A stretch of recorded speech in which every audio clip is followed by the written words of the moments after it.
ওর সাথে আপনাদের মেয়ের দীর্ঘদিনের প্রেম, আর ওরা পাশের এলাকায় ঘুরতে গেছে, আর ওই এলাকার ছেলে পেলে ওদেরকে হাতে নাতে আপত্তিকর অবস্থায় ধরে। কিরে স্যার কি বলতেছে? তোর সাথে শিমুলের কি সম্পর্ক আছে? জি আব্বা। শিমুল আমাদের এলাকারই ছেলে, ওকে আমি চিনি। এখন এটা আমরা পরিবারের সাথে বসে একসাথে ঠিক করে নিই। আমার শিমুল তো বলাবান মানুষ, একটা ভুল করে ফেলেছে, আপনারা ক্ষমা করে দেন। আমি যতদূর জানি আপনার মাইও আমার পোলারে খুব পছন্দ করে।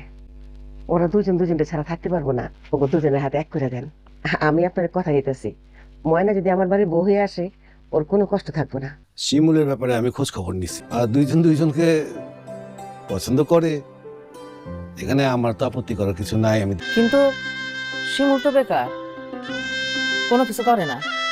শিমুল দেশের বাইরে চলে যাক, ওইখানে 5-7 বছর, অন্তত 3-4 বছর ওখানে একটু টাকা পয়সা কামাক। আমি আমার মেয়ে আর শিমুলের বিয়া খুব ধুমধাম করে করাই দেব, আর ওর বিদেশ যাওয়ার যত টাকা পয়সার খরচ লাগে সব আমি দেব। তুমি বিদেশ করো, দেশে ফিরে আসো, টাকা পয়সা নিয়ে আসো, তারপর আমার টাকা আমাকে ফেরত দিয়ে দিও।